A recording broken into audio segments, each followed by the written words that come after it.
I'm here. Oh, just got in. It's lovely. Look how lovely it is. Very standard bathroom because it's only 3-star. But it's clean and that's what counts, darling. And there's me, looking very shabby in clothes I already wore that aren't clean. But that's because I thought, fuck it, I'm just going to go as I am and get a shower when I get there. And I can't wait, baby. I can't fucking wait. Good morning, angel faces. I am in a hotel room in Brighton. Brighton and Manchester pretty much battle it out, I guess, for the queer capital of the UK. And I wouldn't like to say which one is, but I'm in one of them, Brighton. It's one of my favourite cities in the UK. I've come here to write, essentially. I'm working on my book. The hard deadline for the completion of the entire project for my second book is in February. And I've come to a point now after the end of October, which was a very, very busy month for me with all of the Halloween readings and stuff. I've come to a point where I really want to reestablish my daily connection with the book and really like hunker down and do some serious work. It's not going to be an easy process because the book is about witchcraft during times of darkness, during times of serious personal and collective trials, and using the craft as best we can during those times. And I would say that I and we are having one of those times right at this moment. I would say that I've been having a personally very dark night of the soul, an ongoing dark night of the soul for 1.5 years now since the death of my brother. And I would say that collectively in our human story right now, it feels pretty fucking dark too. So the book, I'm having a interesting, loving, complex, frustrating relationship with it. And I've come here to kind of reestablish my heart connection to the project, essentially.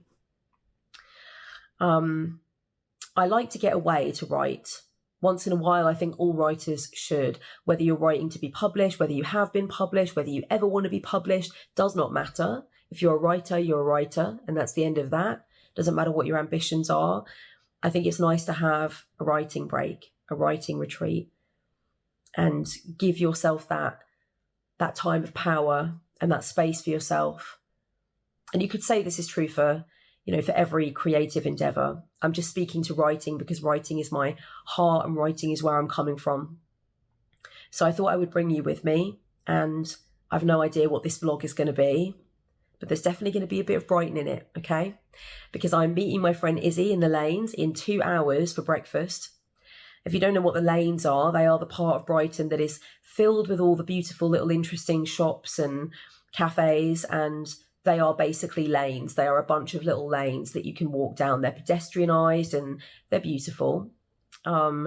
So I haven't been around the lanes for a while. So you can join me on that adventure and any other adventures I feel like getting up to. But most of it is just going to be me here in this hotel room writing. I arrived here last night, and the only thing that I wrote last night, admittedly, were 2 poems. Both of them were in a state of semi-completion for a while, and I wasn't able to put my attention on them and really get them over the finish line. So last night I worked on both of them. One of them is called To Those I've Disappointed, and I'm very pleased with it. I needed to get that out. It's very cathartic.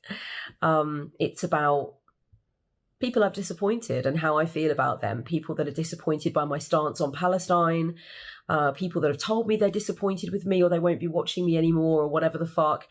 That poem is for them, for those I've disappointed. And I also recorded an audio version in the hotel. And the other one is called Even the Seashells Weep for What Is Lost.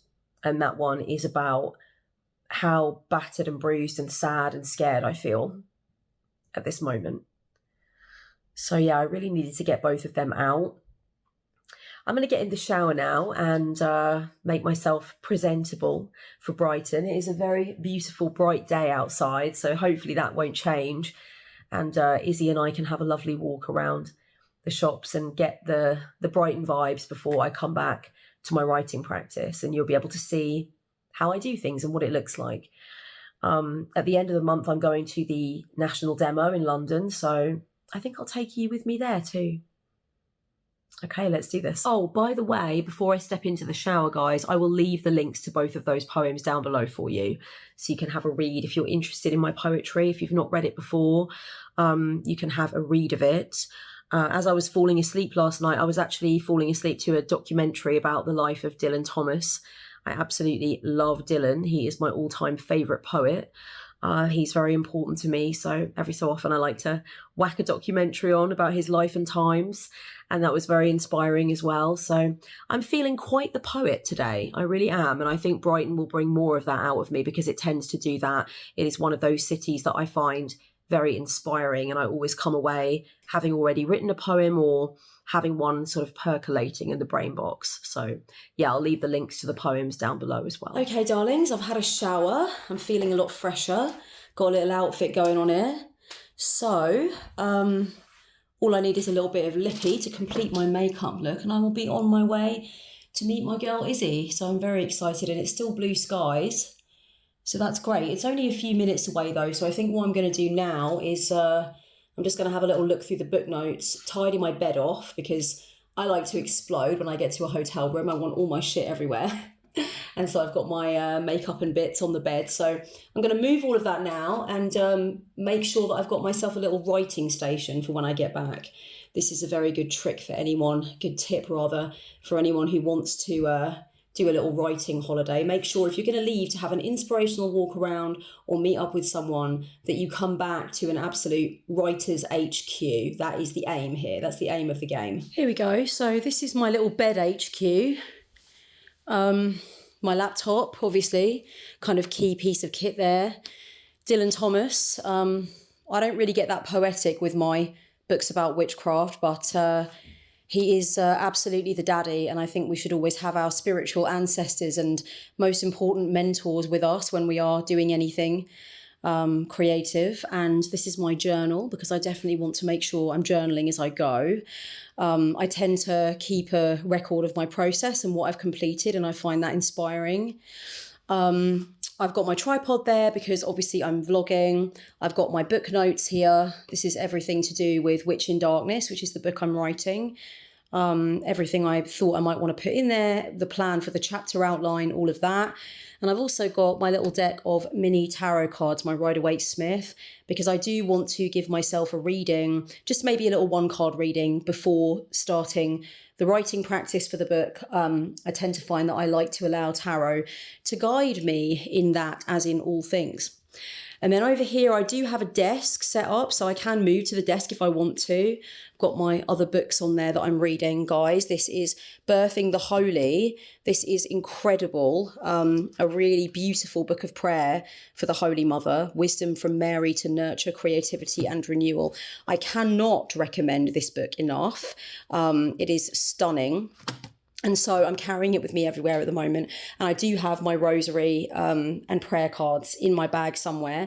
And this book by Sadie Plant, Writing on Drugs, is a book about writers who wrote on drugs, sometimes incredibly famous writers. All the writers in this are famous writers. At the moment I'm reading about Thomas Quincy and Sam Taylor Coleridge, but later on it goes into Hunter S. Thompson and William Burroughs, and yeah, it's really interesting. I had no idea Mary Shelley was so interested in opium, so that's interesting. And I've got a love letter here from my beautiful man to inspire me as I go along. I like a nice full pencil case as well, babes. This has got everything in it, my Pritt stick, my scissors, because I do a little bit of cutting out and Pritt sticking and stuff in my journal for inspiration. I am a collage artist, so I guess it carries over. And I've got, what else have I got in there? Yeah, so stickers, words you can cut out, different pens, pencils, all of that jazz. And I will be taking my glasses with me because, I want to see Brighton, so that might be useful. And some sweets that were given to me. Yeah, it's very important to have sweets. Although fuck Nestle, but they're just there. They're tasty. Skittles are tasty. What can I tell you? So yeah, okay, let's do this. Let's go about Brighton, darling. All of Brighton is like this. There's like art on everything. It's fucking beautiful, mate. Right, we're going into the lanes now. When you go to Brighton, expect to see these fucking everywhere. Too right as well, too right. It's time for you to be famous. Hello. Hey, baby. What are we having then? I don't know. Oh, lovely. That's the menu. Gorgeous. Oh, look at that. Absolute breakfast of champions. Gorgeous. Oh my gosh, so lucky.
Hey doll faces, I didn't do any filming yesterday.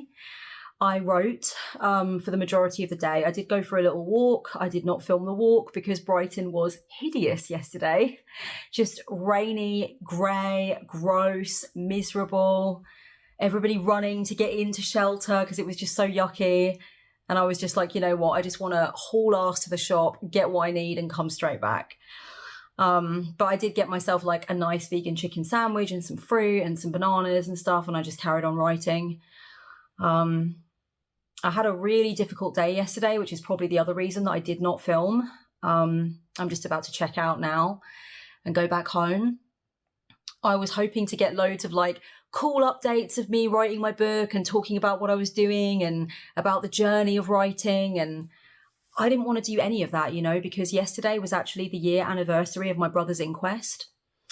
A really difficult day for me. When someone very, very significant and close to you dies, it is incredible how many anniversaries there are. It is not just their birthday and the day that you lost them. It is also the date of their memorial sticks in your mind hugely. It can be Christmas, if you always spoke to them on Christmas or saw them on Christmas. It can also be your own birthday, ends up being a very significant anniversary because you always speak to them, you always hear from them or see them on your own birthday. It can also be anything significant that you know that you would have told them or spoken to them about if they were alive. And it's things like the inquest, something that usually only the family, and in some cases the partner or very close friends, have to be involved in. It's things like that that a lot of people that are mourning the dead person forget about. The inquest is where you basically rock up to a courtroom and you hear from the family liaison officer, the main police officers who were involved or who found the body and what state the body was in when they found it. You hear from any members of the public who found the body or who were dealing with the situation in the aftermath, and you hear what happened to the body. You hear exactly how your loved one fucking died. It is very heavy, and you cannot really talk to other people about it because you're happy that other people in that person's life were saved the details. You know, my closest friend in the world also knew my brother for 12 years. You know, my closest friend has been my closest friend for 12 years. So he knew my brother and was very fond of my brother, and they spent quite a bit of time together. And I can't talk to my best friend about what I heard at the inquest because I don't want to upset him. You know, these are things that you have to go through only with the people that were in the room. And it was the anniversary of my brother's inquest yesterday. And it was fucking hard. I couldn't stop thinking about it. I couldn't stop thinking about my memory of the coroner talking about my brother's body, the state of it, and exactly what happened to his bones and his muscles. And people forget that I'm still going through this all the time, every day. And yesterday, two friends in my life, in very, very different ways, decided, I think, to be selfish. One of them, I don't blame, because she's in a really difficult place. She's really got very bad mental health problems, and she just wants to cut off communication from everyone. She doesn't want help. She doesn't want to talk to me. She doesn't want to see me anymore. She wants to run away from society. She just wants to cut off from everyone. And she doesn't want help from me. She won't take money from me. I don't know where she's living now. I think she's in a very precarious mental health situation. And yesterday, unfortunately, was the day that we found ourselves having the conversation about how she just doesn't want to be spoken to. She doesn't want to be seen. She just wants to run away. I'm very worried about her, and there's nothing else I can do for her because she won't let me. And as much as I resent the fact that she was barely there for me when my brother died, I do understand that it's because she had these mental health issues. And I did address that with her at the time, and I did help her. But she won't let me help any longer. She won't let anyone help. She's broken up with her partner, so she's not with him anymore. And I'm just very, very worried about her, guys. And this really impeded my ability to be able to write yesterday because I can't stop thinking about it. And then this other friend I was checking on, just messaging, seeing if he was okay. And he has essentially decided that he holds resentment towards me for not being available enough to him, for not seeing him for a few months. I did tell people at the end of the summertime, I told my friends, I'm going to start writing this book again. And it's going to be hard, and I'm not going to be as available. I'm going to have to really hunker the fuck down and write this book. But unfortunately, he's decided that because I haven't actually had face-to-face contact with him for a few months, that I don't care about him and that I've ditched him. I've dumped him. I am fucking grieving every day. My mum is not okay, guys. My mum is not okay. I've just been up to see her last month. She's not okay. Why would she be? For fuck's sake, she's lost her only son. I'm trying to write this fucking book, which I took so much time off of writing. I took so much time away from it. It's time for me now to write it, and it's very fucking hard. And the fact that this person just wants to make it about themselves in this moment is just stunning to me. I am actually more emotionally regulated than this person is, and I lost my whole ass brother. I lost my brother.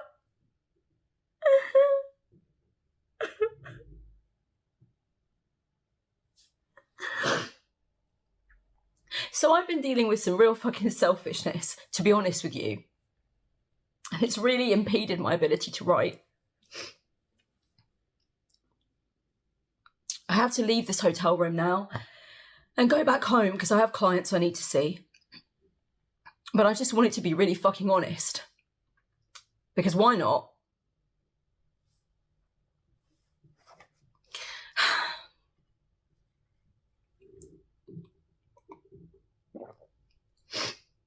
I'm sick to my fucking stomach every day. I'm sick to my stomach of the news coming out of Gaza. The rhetoric that I'm seeing online is disgusting. I honestly just can't wait to be at the protest at this point. I need to get some fucking feelings out. I need to get some relief. I need to get the catharsis of being with some fucking sane people that know that this is fucking insane and unfair and crazy and genocidal. I'm sick of this shit. That's how the fuck I feel. All right, I've checked out. Still feeling pretty raw, but I'm here and I will not live in fear. I'm here, I'm queer, and I will not live in fear. I can't decide whether to go to the sea or go down into the lanes and get a coffee. I do like Brighton seafront, but I don't know if I like it enough to bother. But then when you're vlogging, you're like, oh shit, you need to do all the things. And that's why I don't vlog, because it takes me away from what I instinctively want to do with my time. Maybe I'll go to the lanes. I don't know. I've got like 2 hours before I've got to get on the train. I'm wearing my keffiyeh, which is a very, very coveted item now. Everybody wants one. Everybody wants one. It's hard to get one from Hebron at the moment. People are asking me if I know how and when they'll be able to get one. I'm like, I don't know the guys there. I've spoken to them a couple of times. They're very lovely, the people there, but it's not up to me, okay? I'm not the ruler of the keffiyeh. But I'm glad I got my one. So, okay, I guess lanes it is, maybe? Lanes and reading? Maybe I'll go to the sea. I don't know. Fuck it. Maybe I'll do both. I see, you see, it's you. Now tell me that you see it too. I wanna run away with you. I don't really care where to. Just wanna be alone with you. I wanna run away with you. Tell me that you want it too. Just wanna be alone with you. I wanna run away with you. I don't really care where to. Just wanna be alone with you. I wanna run away with you. Tell me that you want it too. Just wanna be alone with you. I wanna run away with you. Hello, my darlings. Today is Saturday, the 11th of November. It is Armistice Day, and today we are going to march for an armistice. That is not the end of our demands, but that is certainly the primary one. I have never ever filmed myself before a protest before, and what I'm realizing is that my sense of singular focus and determination and real, I guess, sort of intense connection with what I'm doing at a protest and why I'm there comes later. It does not come, apparently, in my flat in the morning beforehand where I'm drinking a cup of tea. So that's why I'm not going to vlog myself anymore in my flat. Because actually I feel fucking weird. And I thought to myself, do I usually feel like this before I go on a march about something that really means a lot to me, something I'm really angry about? And believe me, I'm not like this massive demonstrator or anything. But I was brought to the tradition of civil disobedience early. But I certainly am not. I've certainly not been on a million marches or anything like that. So don't get me twisted.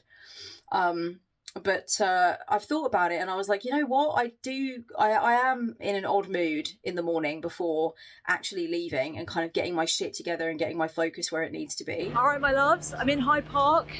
I just got off at Hyde Park Corner and now I'm walking up to Marble Arch to meet my friends, my partner. It's all going on in here. The train was so packed I couldn't get out at the station that I intended to get out at. That's fine though, it was a good vibe on the train, so I wanted to stay on the train. But yeah, there's a lot of fucking people here, a lot of people. I'll film more when I get to my destination. Palestine! Palestine! Palestine! Palestine! Palestine!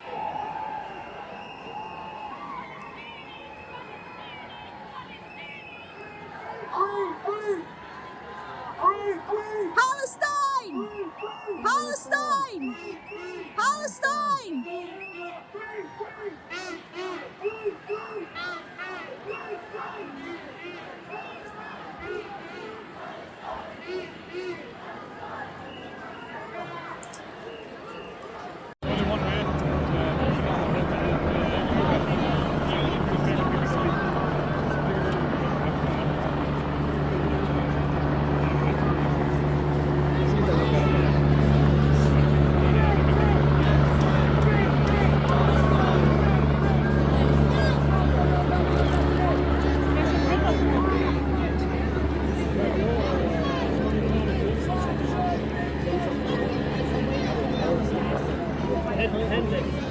Well, my darlings, it's now Monday 13th of November. I'm going to wrap this vlog up. What a hell of a vlog. It's been a roller coaster. I don't even know really what this was supposed to be. I'm just going to put it up anyway because fuck it at this point. And you get a little behind the scenes of my process right now. My mental process more than anything, I guess. I wasn't able to do very much filming at the protest. It was totally rammed and I wanted to be in the moment and I felt very in the moment. It didn't even occur to me the entire way pretty much through the protest that I was supposed to be vlogging it. So I'm really sorry about that. But if you want to see some photographs from the protest, you can go onto my Instagram. If you want to continue to understand more about what I'm doing on this issue and how I feel on this issue, again, I mostly hang out on Instagram online. People have been asking me on and off since my last video if I'm okay because I haven't posted anything since then, and I'm not doing too well, to be honest with you. I know that I'm not alone there. I actually did have a couple of videos in the works for the Samhain season. One of them I had already completed filming and it was supposed to be in the process of being edited when everything happened on October 7th and onward from there. And it really just didn't feel like it was the vibe anymore. And it didn't feel like it was what I wanted to post. It was a very sort of happy-go-lucky video about 10 Samhain decks that I like to use for my readings, you know, seasonal decks, if you will. But what ended up happening is what I knew would happen anyway, even before my attention was so hugely drawn to this issue that has long been close to my heart for these heinous reasons. It's been drawn there so fully. Even before that happened, I kind of knew that I was going to have a difficult Samhain. I had a very, very tough Samhain last year, the first Samhain after the death of my brother. But I really would say that this Samhain was a lot worse, a hell of a lot worse. I found it incredibly difficult to be in the darkness that I was in, not being able to shift my mind from what was happening in the Middle East and what was happening in my heart and in my personal situation with being bereaved. And I think, you know, I'm not going to resist the experience of being in darkness during the Sabbath of darkness. It's just not who I am to try and shy away from that and to not be honest about the fact that it's happening and it's in my nervous system and it's in my blood and it's in my bones. And so it's, you know, it would be impossible for me to pretend that that wasn't a factor. And I even considered going live on the night of Samhain rather than doing my ritual, just basically to say hi to people, because I knew there's probably so many people going through similar shit, probably so many people feeling the vast reverberations of the cries of children coming out of Gaza and the incredible pain of everything that has been going on as the days have just mounted and mounted and mounted and nothing has happened, nothing has stopped. Silence is becoming more deafening and pleas for help are becoming more overwhelming. And yeah, it's just really a lot anyway. Like, I don't know what to say. I'm not sitting here with this huge grand plan for how I want to close up this vlog. And to be honest with you, I have a client in the not too distant future. So I need to get in the zone for my client because I really believe in getting in the zone for my clients and not taking my shit into sessions with them. So I have some spiritual hygiene to do. And I wanted to talk a little bit actually about spiritual hygiene before I kind of sign off on this vlog. I wanted to say that, you know, a lot of people, when they refrain from speaking up on issues that really concern them, on things that they think, you know, they really need to stand up for, when people refrain from doing things like going into protests, right, going into civil disobedience and stuff like that, anything of that nature, when people just simply refrain from debate, when they refrain from bringing things up with their followers if they have a public platform because they don't want to deal with it, they will often look to this whole notion of spiritual hygiene and energy management and those kinds of things as the reasoning for staying quiet or for being in non-action, for being in stagnation. You know, it's because it's not easy to handle. You know, if you are highly sensitive, if you feel like your energetic barriers are really important to you, you might tell yourself, well, I can't deal with the news. I can't know what is happening. I don't want to hear from people that are in pain, from people that are being subjugated, from people that are being bombed. I just need to stay away from it all. I need to not be involved in that. I need to not be involved in the discourse around it. I need to not be looking even at anything that I could potentially share or any information I could follow about this situation, because it's too harmful to me. And I would say, to be honest with you, if you've been at this witchcraft stuff for a while, or this mysticism stuff for quite a while, and your energy management system, your spiritual hygiene system, your modes of boundaries, protection, shielding and grounding are not working for you to the extent that you just cannot even bring yourself to know about stuff that is happening in the world, you need to change it up. You need to find some different methods, some different tools.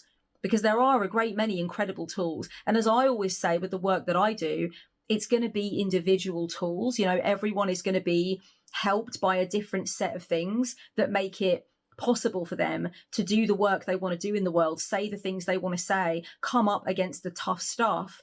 Everyone's going to have a different box of tools, but there are a box of tools out there for you. The tools that you're using are not working if you feel like you want to take some action, you want to protest, you want to educate yourself, you want to be involved in discussion, you at least want to like or follow or share accounts from people on the ground in Gaza. If you feel like those things are impossible for you by virtue of your heightened sensitivity, your empathic ability, your need to make sure that your boundary, your energetic boundary, is not breached by anything that could be so upsetting that it would throw you completely off kilter at any given time, it might be likely that the tools you're using are inadequate and they don't really suit your personality and they don't suit the situation in which you now find yourself. Not everyone is going to be able to do the same things when it comes to the stuff they care about and when it comes to collective action. Not everybody can attend a protest. Some people because of physical limitations, some because of mental health limitations, some because of financial or, geographic limitations. But there is always something that you can do if you feel strongly. There really is, And I have spent years focusing the majority of my work on being authentic, speaking up, helping other people to be sovereign to themselves. That's a huge part of what I do and what I'm involved in. Helping people to take action in spite of fear. Much of my work is about fierce honesty with self and with others. And so I have to lead from the front, therefore. I am much more afraid of who I will become if I don't walk in my truth and if I don't speak about the things that are on my heart and on my mind day in, day out and worrying me. I'm scared of who I will become if I don't walk in this world with authenticity, far more than what I might lose as a consequence of that authenticity. And if there's anything for me personally, if there's any one small morsel of anything that can come out of this fucking heinous, ongoing, completely disgusting onslaught against a shattered people, if the one morsel of a thing could come out of it, it would be that I have shown myself that. And I must show myself that. And I have heard from people recently, who have previously praised me for that very attitude and praised me for the work that I've done. And in some cases worked with me one-on-one, seeing fit to tell me that I am dead wrong for speaking up, that I have upset and disappointed them, that they don't want to engage with my work anymore. And that's okay. That's okay.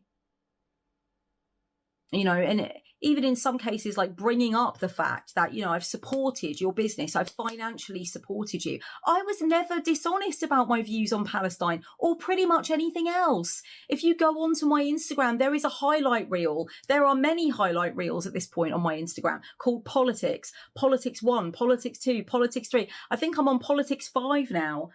They are there so people can see in advance what my views are. Because I know just as much as anyone how much I would dislike putting money in the pockets of someone who, in my view, has fucking heinous views. Views that support things that I could never stand for. I would really dislike that, actually, if I was working one-on-one in a mentoring capacity with someone whose views I found abhorrent. I don't want you to find out too late that you can't work with me because of my views. My views are there for you to see. If it's very, very important to you that you don't spend money on anyone's business if they have political views you disagree with, I suggest you have a look on their Instagrams, on their stories, or ask them. If you can't see anything political, ask them. Write to them and say, what are your views on abortion? What are your views on the situation in Palestine and Israel? What are your views on these things? What do you feel about black rights? You know, like, ask them these things. If it's that fucking important to you, do your homework. Rather than come to someone whose entire business, the foundation of my entire business, is authenticity, sovereignty, speaking out, being who the fuck you are without apology, saying what needs to be fucking said, rather than coming back to me and saying, I gave you something, believing that you were someone and you're not that person I wanted you to be. Honey, I was never trying to be who you wanted me to be. You know, you got my work very twisted if you thought that was the case. I've also heard from, I will say, a lot of people who have thanked me for speaking up. They're telling me that they are shocked at the silence in the witchcraft community. I literally have received 2 messages in the last 24 hours from people who've said that they really are surprised that some of the people specifically in the witchcraft community that they thought would speak up have not done so. And that they've been posting about decks and spells, you know, as though it's business as usual, and it's very disheartening. I know that there is always something fucking shitty going on in the world. Always, okay? And half the stuff going on in the world that's fucking shitty, I don't even know about. I've discovered some very intense things in the last few weeks, just purely from people saying, hey, while we're speaking up on this, can we speak up on this? And I'm like, God damn, what's going on over there? What kind of fucking hellish fire of dystopian bullshit is this, right? So I'm learning things all the time. Okay, I don't run a political channel per se. I don't run a political business. I run a spiritual channel and a spiritual business, which in my view cannot be divorced from my politics. It cannot be. That just doesn't make sense to me. It never would do. And so, you know, when I see people saying with all this that's been going on, Kellyanne, I'm just glad that you spoke up. You know, I feel bad for not speaking up about fucking everything, but my work is here to do a specific thing, and it's usually always just to put people in touch with their power, their creative power, their spiritual power, their power in terms of their communities, friendship groups and families, their power in their witchcraft, in their mysticism. You know, I remember when I first started my business, when I first started giving advice to people that was beyond the original tarot stuff that I was doing, you know, I wrote down 3 words. And I wanted those 3 words to be the guiding light for everything I was doing in the online space, everything I was doing and would do with future books and videos. And the 3 words were healing, empowerment, creativity. Those were the 3 words that I chose. And I still stand by them as kind of the central spoke, the linchpin for everything I'm doing. Does it offer empowerment? Does it aid with healing? Does it inspire creativity? Those are the 3 things that I want any piece of my work to do. If it can't do at least 2 out of 3, I mean, 2 out of 3 ain't bad, but it's got to be doing those things. It's got to be empowering, healing, and creatively inspiring. That's what I really want people to get from my work. My hope is that at some point along the line, whenever it's been in the story of me being here and doing this work with you guys, that I've helped at least a handful of you to feel inspired and empowered to do the radically creative and holy work of standing up, speaking out, being an activist in any way that you want to be, whether it's climate crisis, whether it's something going on specifically in your country or your community, whatever it might be, whether it's what's going on right now with Palestine, the injustice, the fucking onslaught. Over 11,000 people, the vast majority of whom are innocent non-combatants who are caught up in this fucking mess. It's ethnic cleansing. It's fucking wild to me. And you know what? I have tried, in my video that I made about Palestine and about the genocide, I tried to stay active in the comments section, guys. I really fucking did. I tried, but it was very hard. It really was. I tried to stay present, but I'll admit that it's hard to stay present with that video and also with some of the comments on my earlier IG posts about the ongoing situation, because the willful ignorance is truly astounding and it makes me feel like I'm going completely insane. It really does. When people say things to me beneath my video, such as, you don't care about the loss of Israeli life on the 7th of October, despite me saying the exact opposite in the video more than once, it's infuriating, frankly. It's people hearing whatever the fuck they want to hear. Being called anti-Semitic, that's a joke at this point. Go back, listen to what I said. Go back, listen to what the fuck I said. Stop swallowing your propaganda. People asking me what I expect the Israeli government to do and the Israeli army. They're just trying to defend themselves. What do you expect Israel to do, Kellyanne? They have to defend themselves. What news are you watching? I'm gripped. I need to know. What news are you watching? If you're watching anything like the shit I'm watching, then frankly, you are just racist. If you believe that this is self-defense, you are just racist. You don't care about, at the very, very least, Arab children, babies in intensive care being cut off from food, water, electricity. Children, 5-year-olds. There were so many children at the protest at the weekend. It's fucking triggering to see their tiny bodies. They're so fucking small and innocent. And to be honest with you, some of them, their call and response skill is incredible. They really can, they've got lungs. They're shouting. One of the posters that I took to the protest that I made was a James Baldwin quotation. And it says something like, "The children are always ours. Every single one of them, all over the globe." And anyone who's failed to recognise that may have failed to recognise their morality. Many people stopped me and asked if they could take a photograph of that one specifically. I had a few. I love a sign. The children are always ours. All of them. Every single one of them, all over the globe. That's what I fucking believe. So sue me. I'm really sorry if there were any genuine questions in that comments section beneath that last video that I didn't get to. Okay, I will return to those comments at some point, but I need to distance myself from some of them for now because it's just, it gets to me. After a while, it just gets to me. But one thing I will say is that you don't need to have a really in-depth understanding of what's been going on in that part of the world for the last 75 years. You don't have to have known anything about the occupation, about the different types of people who are involved or who live in that area. You don't need to know anything other than you think that it is wrong and that you know that it is wrong by international law to bomb hospitals, schools, churches, mosques, to bomb civilian safe houses. You need to know that it's wrong and that you will not justify the wanton killing of over 11,000 people, the vast majority of whom are unarmed, they're non-combatants, half of them are children. You have to know that that is wrong. That's all you have to know, my loves. That's all you have to know. I might have a little bit more to say, but I've got to go see my client now. I've got to get ready. I've got to prepare.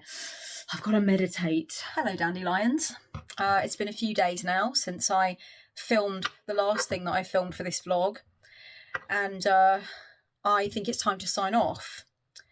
So I wanted to say thank you for being with me through this. It is definitely a bit different to what I normally put out, I will say. There is a great deal of vulnerability in this one.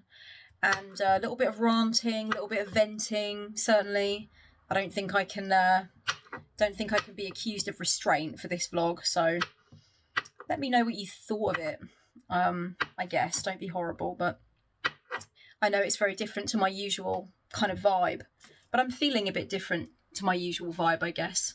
So I figured, you know what, I'm just going to show you exactly where I am and what I've been up to, and you can take from it what you will. I am currently cutting up my mushrooms for a stew that I'm making this evening. I'm going out to a gig with my partner, who's actually been on a couple of the pro-Palestine protests with me so far. Legend, good man. And so, yeah, I'm going to make a stew and then we're going to go out to see Koshin. So that's going to be a nice little evening for us, a little date night. We haven't had a date night in a while. And I thought I would kick things off with a little bit of Malibu. So, Nasravia, L'chaim. L'chaim, for sure. Woo, blimey. So yeah, that's what's happening with me. This was an interesting experience, you know, quite intimate, I guess. I feel like a lot of the time with my YouTube content, I'm waving a knife in your face. A lot of the time with my YouTube content, I wonder if I come across as being vulnerable and honest and open, because I'm really trying to be. But I know sometimes I can also be a little bit sort of like official and informative, and I've got lots that I want to say and I want to get it all in. So I think sometimes it can come across a little bit strained. But I feel like I really have been with you for the last little bit of my life and done some ugly crying. And there's nothing wrong with a bit of ugly crying in a vlog, you know, it's all good. It's what's got to happen sometimes.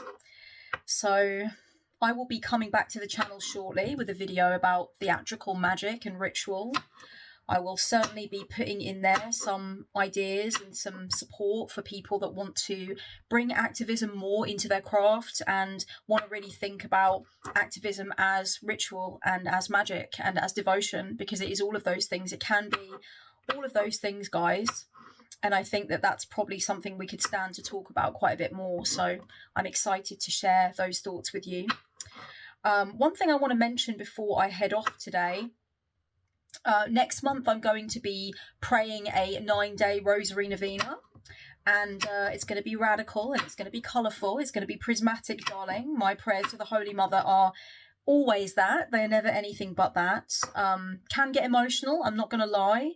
But yeah, I'm going to be doing a 9-day novena ahead of the winter solstice. And I thought rather than do it alone, I would like to actually share it. So I'm going to put it out on Patreon.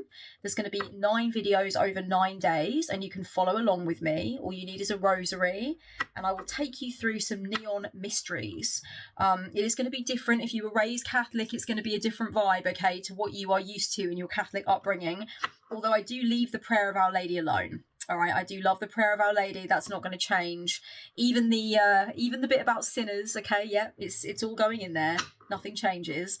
But there's no Glory Be, there's no Our Father, there's no anything like that. It's all a little bit more fruity and a little bit more, well, Maddox, essentially. So if you want to join me for that, it's going to be available across all tiers of Patreon. There's also a lot of other ridiculous shit coming up on Patreon, guys. Like if you're a Pop-Tart on Patreon, there's an insane amount of shit happening. I will say that. So yeah, if you want to, I should give you all the list to check out really, but we've got like a audio visual disco happening next month. We've got a lot of mad shit going on. So it's definitely very warm and welcoming over on the Patreon. But if you just want to come for the novena, then it's going to cost you £5. I don't know what that is American or any other currency right now because I can't really think. But yeah, it'll cost you that for the 9 days and then you get all this other stuff included. So just letting you know that that's going to be out there. And prayer is power. So, you know, even if you don't want to come and join me, you don't pray the rosary, you don't want to, it's not your thing, totally understand that. But don't forget that prayer is power and don't diminish prayer.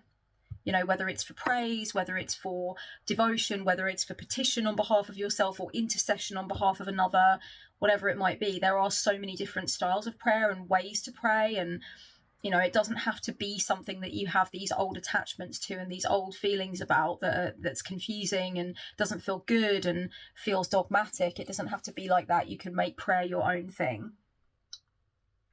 So I wanted to mention that to you before I head off. I'll really delight in reading the comments for this. If there are always comments. I was going to say if there are many comments, but there are always quite a few comments on my videos. I'm lucky to have your interaction and your support, and I appreciate it, and I will continue to enjoy it. Thank you so much. I'm grateful for every moment I get to be here, and I'm grateful for being able to do what I do. I never forget to be in gratitude, even when sometimes I'm feeling very raw and very wounded and very, very helpless. I always feel like I know where my little slice of potency and strength is in this world, And as long as I can use it for good, and as long as I can keep appreciating it and witnessing it as it unfolds, then that's always the most important thing to me. What else? Anything else? Keep following my social media, my highlight reel if you are interested in Palestine, all my Palestine highlight reels, my stories on Instagram.